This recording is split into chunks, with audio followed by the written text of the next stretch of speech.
UFOs. If we do finally make contact with aliens, how will it happen? Will they arrive in fantastic spacecraft like the UFOs glimpsed recently above Mexico City? Will we pick up a faint signal from their corner of the universe? Or will we arrive too late and find the ruins of an ancient alien civilization? Making contact with aliens and UFOs next. Even from a distance of 93 million miles, the sun is the source of all our bounty. Without its warming rays, the Earth would be a lifeless hunk of rock, orbiting silently in the vacuum of space. The ancients were well aware of the sun's importance. When the sky suddenly darkened during a solar eclipse, they thought it might be the end of the world. Eclipses are a fine example of how the ancient person responded to an unexpected astronomical phenomenon, because eclipses were not predictable to the ancients. They didn't know what it was. They didn't know that it was the moon passing in front of the sun. They thought the sun was being devoured by some evil god. So throughout the world, people were frightened by this. Gradually, science replaced superstition. In 1540, the Polish astronomer Nicholas Copernicus published his revolutionary theory that the sun, not the Earth, was the center of the solar system. In the early 1600s, Galileo improved the new scientific marvel, the telescope, enough to prove the Copernican theory was fact. In modern times, the rhythms of sun, moon, and Earth are well understood, so that a solar eclipse is the occasion for excitement rather than fear. And so it was that on July 11th, 1991, families around Mexico City gathered on street corners to witness one of the longest solar eclipses of the century. They brought telescopes and video cameras, but when they looked skyward, a surprise awaited. The people were recording the eclipse when they saw UFOs in the sky. And they were able to record, at least in 3 different cities, exactly at the same time, the same kind of UFOs. By 1:25 p.m., the sky had darkened, temperatures dropped, and something extraordinary still appeared in the skies above Mexico City. Jaime Maussan, producer of Mexico's equivalent of 60 Minutes, played some of the UFO videos on his program. They were taken at the same time from 3 different cities. The tapes ignited an immediate controversy. Critics charged that the purported UFO was nothing more than the planet Venus, which became visible during the total eclipse. In late July 1991, Maussan made an on-air request for more UFO videos. His viewers formed groups known as Los Vigilantes del Cielo, the Sky Watchers. There are many dozens of these vigilantes all around the country, and that way we can survey the sky of Mexico very effectively. We have at least from 8 to 10,000 videos in Mexico. It's the largest collection ever. Probably not all of them are UFOs. Probably some of them are balloons, some others are airplanes, but many of them, probably 10 to 15% of them, are really good, mysterious objects, something that cannot be explained easily. The object in this video moves in reverse, stops, and hovers, patterns of flight not associated with airplanes, birds, or weather balloons.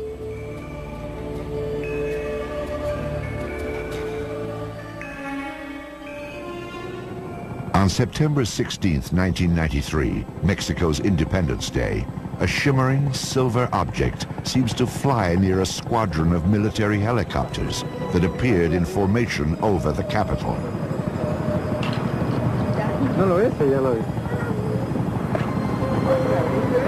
Several UFOs have been reported near Popocatépetl, an active volcano that looms some 50 miles from Mexico City. The government keeps this camera permanently trained on the volcano, watching for eruptions. In June of 1999, it snapped this picture of a UFO. Some of the Mexico videos show large clusters of objects hovering in the sky. These formations resemble those filmed in the United States during July of 1952. However, no scientific comparison has yet been made. We have basically a mass of seemingly good evidence that has yet to be sifted through by UFO investigators. It's too soon to tell whether or not videos were taken of actual UFOs, whatever they are, or whether some of these things are just hoaxes or, things showing planets or airplanes flying by.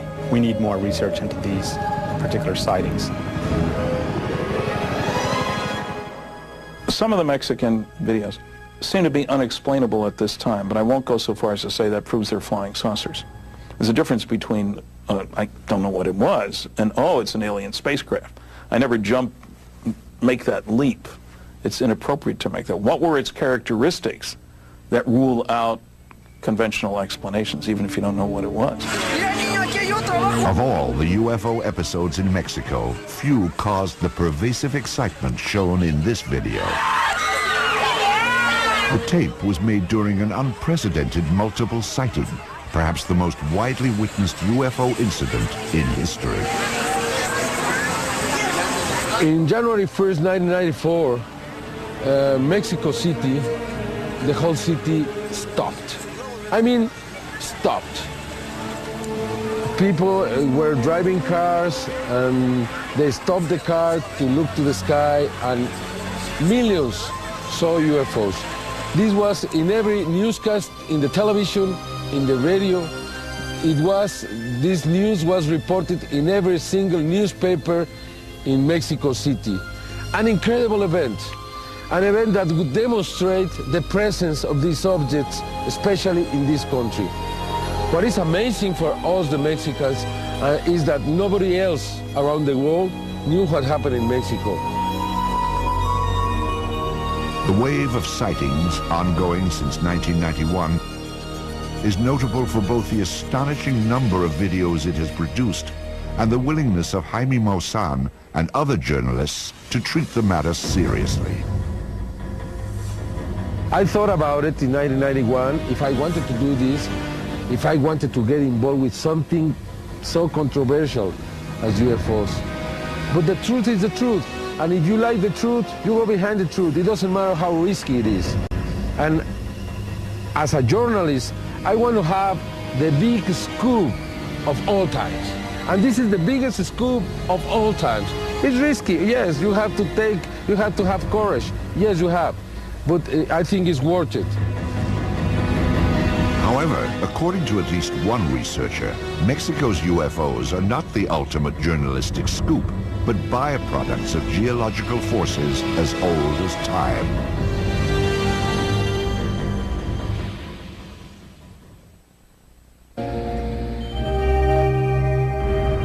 UFOs have been playing hide and seek with Earthlings for decades. Even as we open the door to the 21st century, no one has proven where UFOs come from and just what it is they want. If cave paintings, biblical accounts, and Renaissance artworks can be taken at face value, the guessing game has actually gone on for thousands of years. But some investigators have advanced a fresh theory to explain UFOs. Simply put, they are not objects from outer space, but a whole spectrum of luminous phenomena that originate within the core of the Earth itself. The Earth is a massively complex laboratory. There are an infinite number of forces that are interacting, and we really don't understand those as yet in any great depth. And the Earth does produce lights. It has its light show. And I think they're older than the human race. They belong to the very body of the Earth. Among these exotic natural wonders are earthquake lights and ball lightning.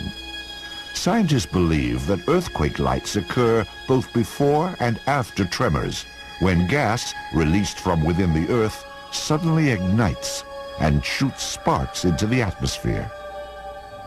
Ball lightning is believed to be an accumulation of static electricity that not only becomes visible, but is also capable of moving in the air and along hard surfaces. To those who have studied UFOs, however, even the most spectacular natural phenomenon can only explain a few unidentified flying objects. When you look at a range of UFO reports that have been made over the years, and thousands, presumably some small fraction of them, if they're under the right conditions, in the right place at the right time, some of these kinds of phenomena have to be considered. But by and large, from what I've read and what I've seen, they don't really fit. In this ongoing debate, another type of naturally occurring luminous display is often cited to explain UFOs. They are known as Earth lights. The characteristics that probably distinguish Earth lights from earthquake lights or ball lightning are that they tend to last for longer. And they often haunt particular areas like a valley, like a mountain. In China, for example, Mount Wutai Shan and Mount Omai, there are temples that have been built specifically because light phenomena occur there. And the people who built the temples thought these lights were an expression of the Dharma. But that indicates to you how long lights were seen in that area, centuries. Despite such ancient traditions, no one can explain exactly how Earth lights are created.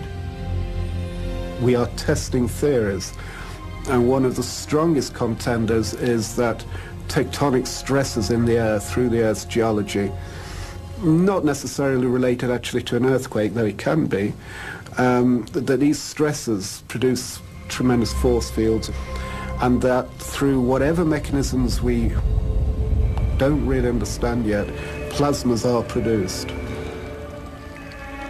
Proponents of this naturalistic theory suggest that plasmas, luminous clusters of charged particles, explain even the most well-known UFO sightings.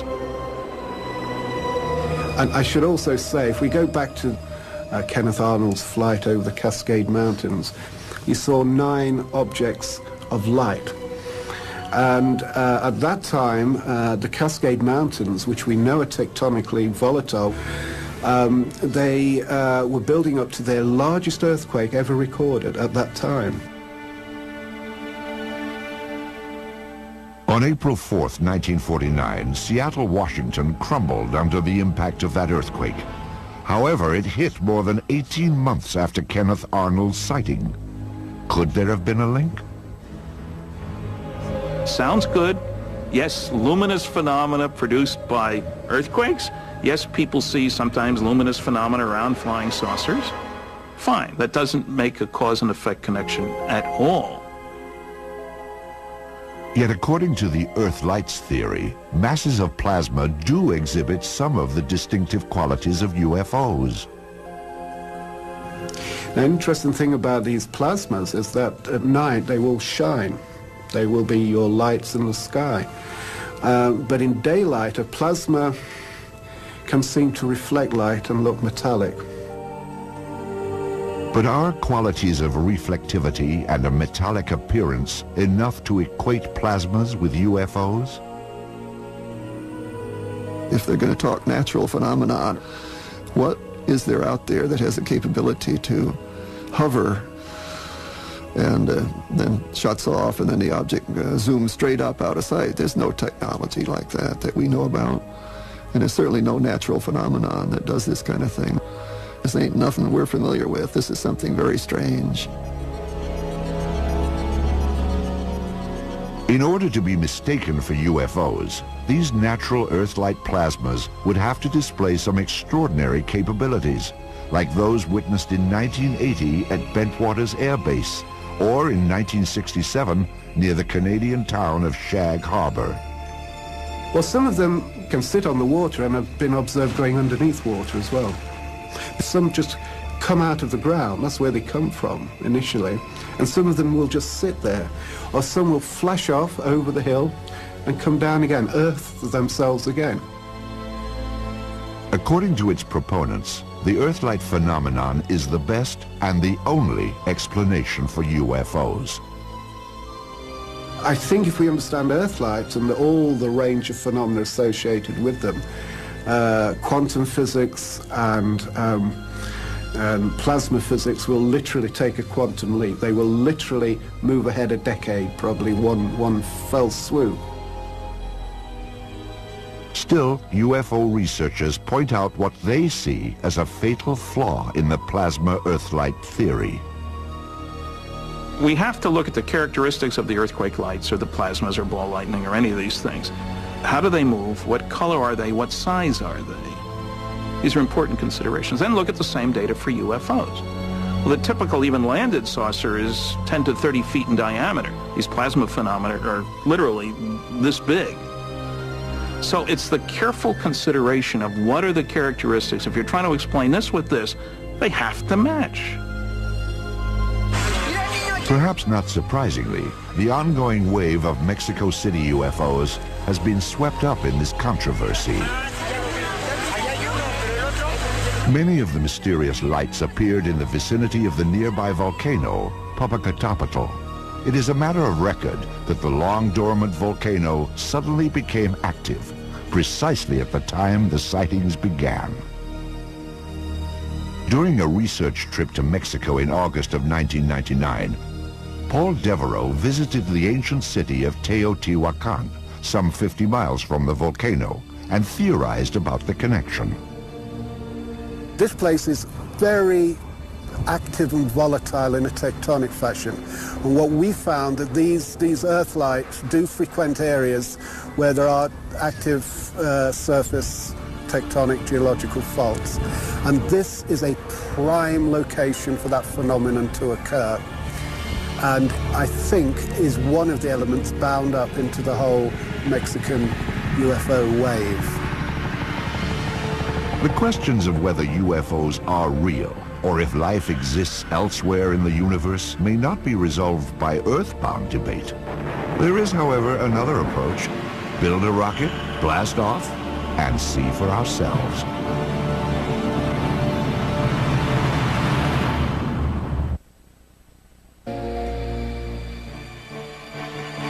Ancient civilizations who weren't yet blessed by the invention of electricity enjoyed at least one compensation. Their pristine night skies sparkled with 1,000,000 stars. Early astronomers soon noticed that a handful of heavenly bodies traveled freely in the sky, unbound by the stars' slow, methodical rotation. The Greeks called them planets, a word meaning wanderer. In modern times, when Earthlings began to ponder the question of UFOs and alien civilization, it was the planet Mars that became the focus of attention. If there truly were flying saucers, it was thought they would come from the mysterious red planet. In part, this belief stemmed from observations made by astronomer Giovanni Schiaparelli in 1877. He claimed that Mars was laced with channels, canali in Italian, that linked the planet's polar ice caps. Schiaparelli's canali became known as canals, and some said they were not simply natural waterways. An American astronomer named Lowell thought that these were canals that were artificially created by an alien civilization, and he began studying Mars extensively and writing books about the civilization on Mars that created these structures. And so a lot of people began thinking then about how you would communicate with the Martians. The widespread public belief that Martians were real became clear when 32 million people gathered around their radios in October of 1938. We interrupt our program of dance music to bring you a special bulletin from the Intercontinental Radio News. At least 40 people, including 6 state troopers, lie dead. Millions believed that the H.G. Wells radio drama War of the Worlds was a real report of a Martian invasion. The result was widespread panic. The director, Orson Welles, was unaware that his production would strike a nerve. I'm of course surprised that the H.G. Wells classic, which is the original for many fantasies about invasions by mythical monsters from the planet Mars had such an immediate and profound effect upon radio listeners. While the public was captivated by stories about Mars, a lone American pioneer named Robert Goddard was experimenting with ways of actually getting there. Goddard had come up with ingenious designs for getting rockets from the surface of the Earth up into the high atmosphere, but this was widely regarded as a bunch of silly nonsense by American scientists. However, in Germany, he had some fans, people like Werner von Braun, who were reading his research, and they then were inspired to implement his designs and improve upon them in Germany, and this led during World War II to the development of the V-2 rocket, which is the predecessor for basically the American and Russian space programs. With the launch of America's Viking space probe in June of 1975, the age-old dream of exploring Mars finally became a reality. A vehicle known as a lander actually touched down on the surface of Mars July 20th, 1976. The Viking mission showed that the surface of Mars is pockmarked with craters, like those on Earth's moon. There were also some indications that life may have existed on Mars in distant times. My personal feeling is that yes, Mars had a very substantial atmosphere early on with a lot of liquid water on the surface, and perhaps enough to form these river channels and river valleys that we see that are quite ancient, that are perhaps older than 3 billion years old.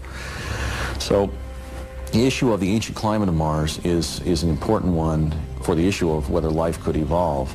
I think you can start to persuade yourself that the possibility of life could be somewhat reasonable, actually, and particularly if you accept the postulate that if life can't exist, it will exist. The life on Mars debate heated up again with the release of this picture, taken by Viking on July 25th, 1976. It appears to show a giant monument, a mile-long structure that resembles a human head. It became known as the face on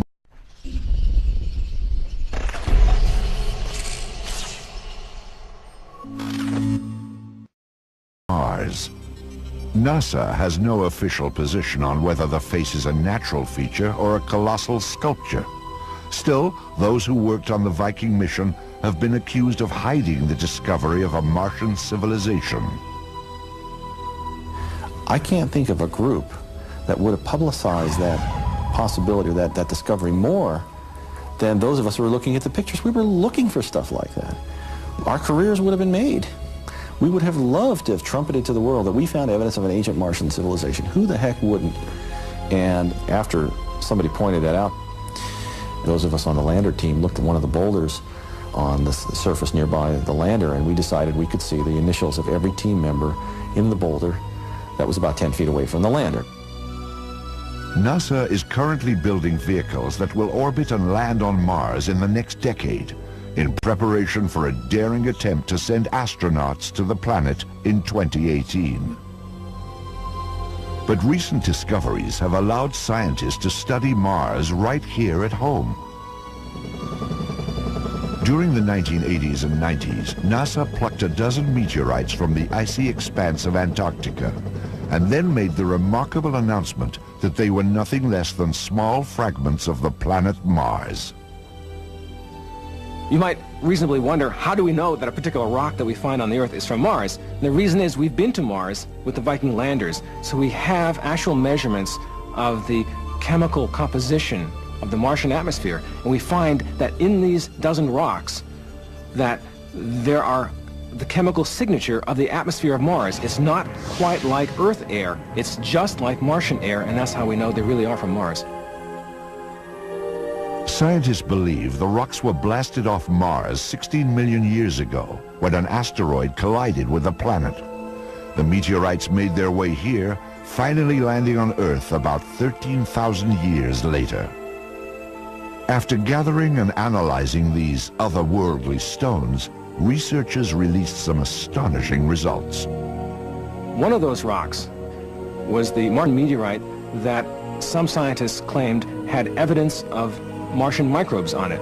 This has been greatly debated among scientists, and I would say today the consensus is moving in the direction of skepticism. That is, most scientists who've looked at the question think that the little objects that are seen under the microscope are probably not from living things that were produced by some non-biological process. But there are still a few scientists who find evidence in the chemistry and in the structure that maybe these were microbes after all.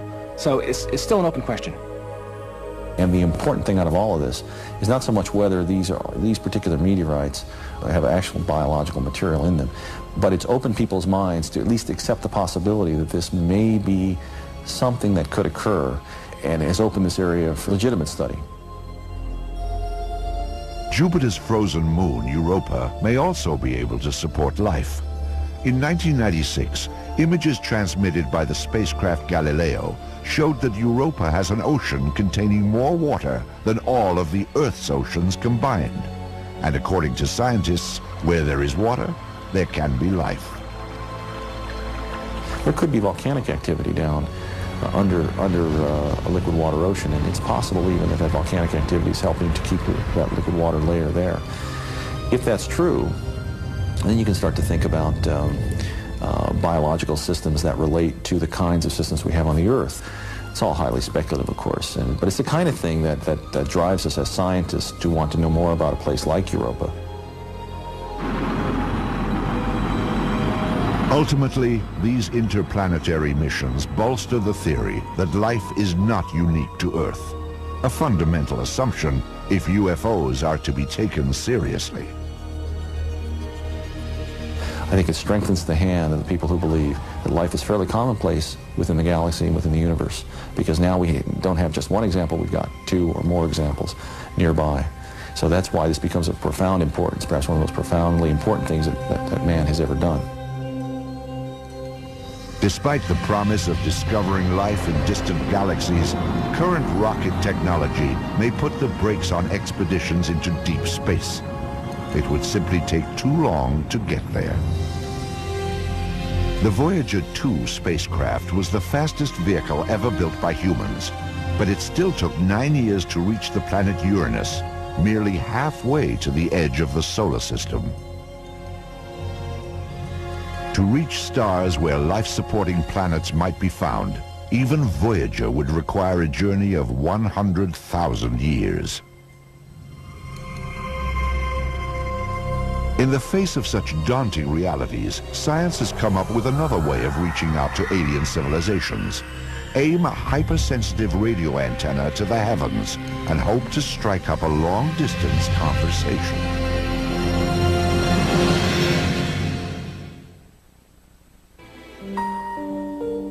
It was in 1896 that an Italian engineer named Guglielmo Marconi hooked up some electrical parts in an inspired combination.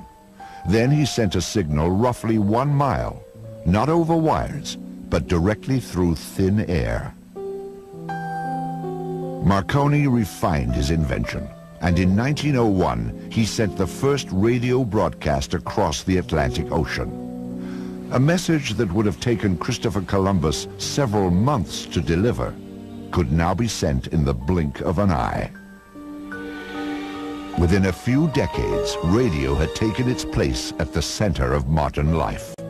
Sports, politics, entertainment, and commerce were revolutionized by the ability of sound and music to travel magically through the air. People began listening for Martians. They began to wonder, is there a Martian civilization that might be signaling to us? People like Marconi listened for these, and they occasionally announced that they had discovered signals from Mars. We now think that that was probably wrong, because there was a type of signal that they were probably picking up that they didn't know about then, but we now understand. This is a strange kind of signal called a whistler. It's produced by lightning, but it's lightning that's been transformed by the Earth's atmosphere into a strange signal that sounds just like a whistle. Like that. And so you get what sounds like an artificial signal, but it isn't. The intergalactic eavesdropping continues today, but with far more powerful receivers. These are radio telescopes pointed toward the heavens in a search for faint signals from outer space. Some physicists believe they may well hold our best chance of contact with intelligent beings from other planets. At Harvard University in Cambridge, Massachusetts, Earth's most sophisticated detector in the search for life in outer space is being updated in a laboratory. It will look for answers to one of humanity's oldest questions: is anybody out there? The project is headed by Dr. Paul Horowitz. First and foremost, for a signal generated by an intelligent species somewhere else, we have to guess what kind of signal that might be. First of all, is it light? Is it radio waves? Is it particles? Best guess is it's radio waves. Best guess amongst the radio wave possibilities are microwaves.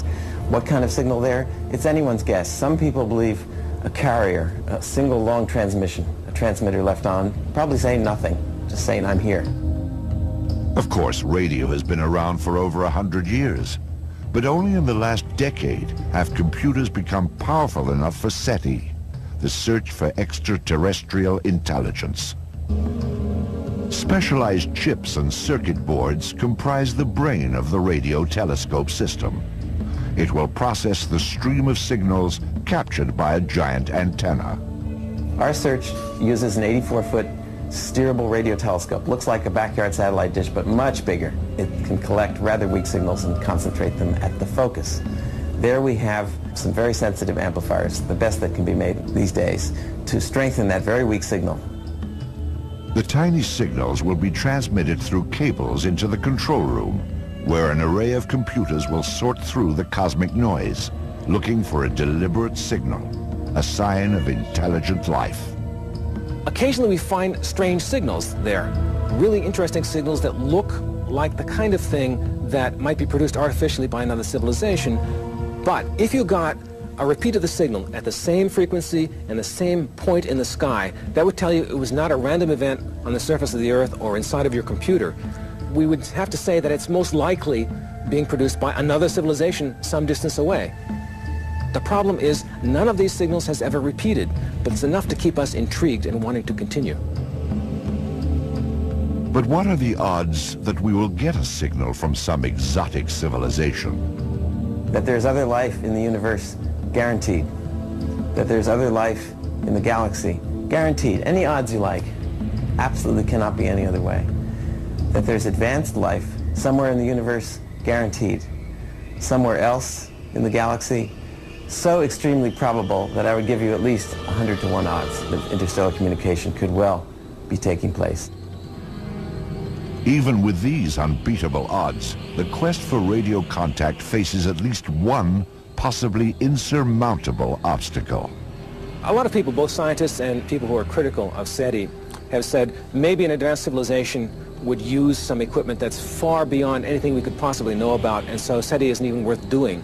And that's possible. It could be that there's some technique for communicating across the distances between stars that we have no conception of and we will not be able to do for 1,000 years. But they probably thought about this too. And they probably went into their museum and they said, what did we use 1,000,000 years ago in the primitive part of our civilization to communicate across distances? And they said, oh, there's this thing they used to call radio. And that's what we could use if we wanted to communicate with a primitive civilization that doesn't know the advanced stuff that we know. So I'm hoping that they're using the galactic equivalent of Boy Scout technology to send a signal that a civilization as primitive as we are could detect. If such a scenario plays out, we may be able to achieve distant rather than close encounters with extraterrestrial beings. Dr. Horowitz believes that one day, SETI will indeed receive a message from other intelligent life in the universe. And this will be quite an event. This will be the first bridge across 4 billion years of independent life start and evolution. It'll be the end of Earth's cultural isolation in a galaxy and a universe containing surely millions of other civilizations. It will be, without doubt, the greatest discovery in the history of humankind. Until that broadcast is received, we remain the eyes and ears of the universe, ever alert for a tiny signal that tells us we are not alone. However, during the 1980s, some UFO researchers came to believe that there were abundant signs right here on Earth that visitors from outer space had made contact. clues were the so-called crop circles, large and often intricate patterns carved into fields of grain across Britain. Crop circles were connected to the UFO phenomena beginning in the early 80s, soon after they appeared in England, because people figured round marks on the ground, gee, they're like UFO traces that UFOs have left before, so why not UFOs causing these things? Because they are mysterious, they can't seem to find the source of them. These mysterious forms began to appear in Bratton, Wiltshire, England, around 1980. Farmers here called the simple shapes corn circles and wrote them off as a quirk of nature. But the months and years that followed brought an explosion of new sightings. Crop circle magazines soon emerged to publicize the elaborate and beautiful patterns that were now visiting other crops. Researchers who call themselves cereologists stepped in to catalog these strange patterns and discover common traits. But are crop circles evidence of alien visitors? To solve the mystery, a commercial film company in England undertook a nighttime stakeout of a cornfield in Wiltshire in 1991. It was here that filmmakers made a startling discovery. Thermal imaging equipment revealed the faint outline of humanoid shapes moving in a circle. The shapes were in fact quite human. They belonged to a pair of Englishmen named Doug Bauer and Dave Chorley. Doug and Dave claimed responsibility for dozens of the complex patterns that had caused so much mystery. Many circles, the twosome pointed out, were even signed with their initials, D and D. The circles that we created in 1978 with the standing walls of corn as if they'd been cut out of pastry with a knife, they were our doing, and we started it way back in that time. However, numerous crop circles have now been observed in Canada and the United States, in addition to those that continue to appear all across England. Doug and Dave didn't make those. They would have to have been lickety-split all over the planet. Having said that, that doesn't mean I find a UFO connection. There really aren't any good cases of people seeing the saucer making the crop circle. It's another one of these interesting anomalies that should be studied at the university level and isn't being. Even without crop circles, most UFO researchers believe that unexplained photos and irrefutable eyewitness testimony make the case that UFOs are real and visiting Earth with alarming regularity.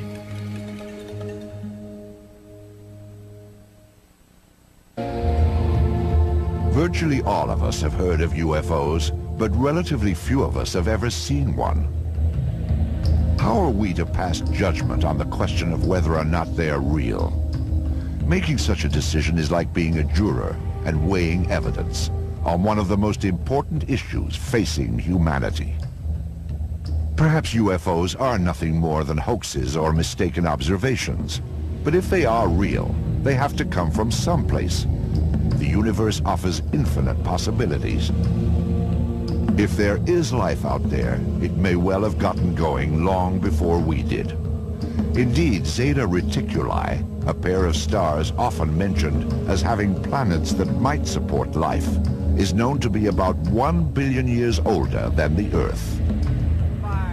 The thing we need to keep in perspective, we've only had fancy technology, call it 100 years. Well, the Zeta Reticulans got a billion-year head start. Let's be conservative. Let's suppose they only got a million-year head start.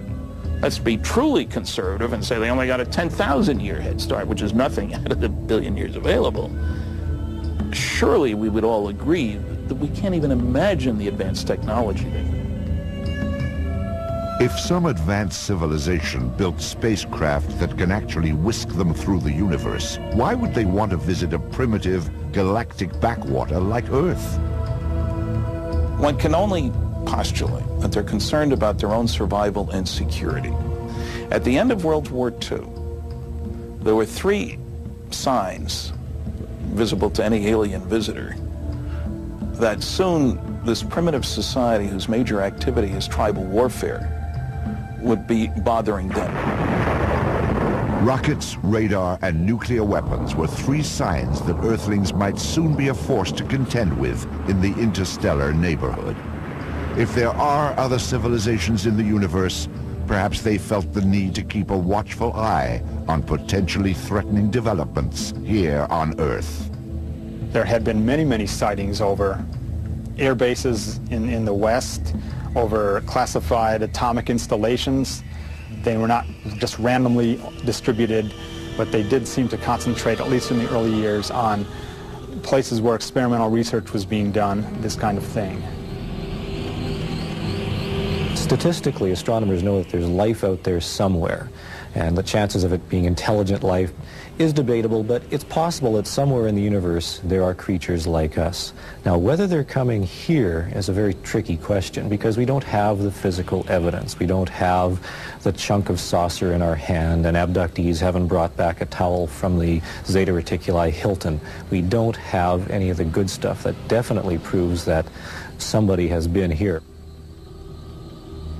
What the UFO case lacks in physical evidence, it makes up for in solid eyewitnesses. The Air Force UFO investigations from 1948 to 1969 cataloged some 12,000 sightings. Most were explained, but 700 accounts from credible witnesses remain a mystery, despite all the Air Force efforts to explain them. They used all kinds of tricks to misrepresent what the results were, always focusing on only 700 couldn't be explained. Only? If I was looking for cures for cancer and I looked at 12,000 chemicals, would I say there is no cure because only 700 worked? The point is to find one. But even accounts from seemingly unimpeachable eyewitnesses are not enough, at least when the subject is UFOs. When you get down to it, what we have always is a story. I saw something. I saw a light in the sky. I saw a crashed flying saucer. And a story is mythology. It is not in and of itself proof. Yet videos and photographs add powerful support to eyewitness accounts of UFOs. Many photos have been examined by experts who have found no evidence of fraud or alteration. However, if it can be proved beyond a reasonable doubt that UFOs are real, we have only unleashed a new problem. The UFO phenomenon is a great challenge to our intellect, but even more, it's a challenge to our humility. That mankind likes to think he's in control. And if we take this subject seriously, we realize we're not. And I believe that mankind, across cultures, is fundamentally in psychological denial on this subject. We don't know how to cope with it emotionally. We can't even begin to grasp it intellectually. Perhaps UFOs will one day be revealed as top-secret fighter planes, more advanced and alien-looking than the F-117. Or UFOs may prove to be nothing more exotic than birds or weather balloons, as laughable as our ancestors' belief in witches and sea serpents. Of course, it is entirely possible that UFOs are exactly what they seem to be. Alien aircraft from parts unknown. For the time being, at least, the truth about UFOs is in the eye of the beholder.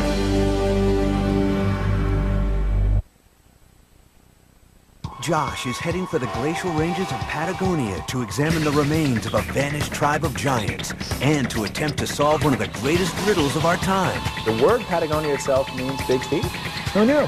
The Giants of Patagonia on Digging for the Truth, tonight at 9 on the History Channel. That's huge.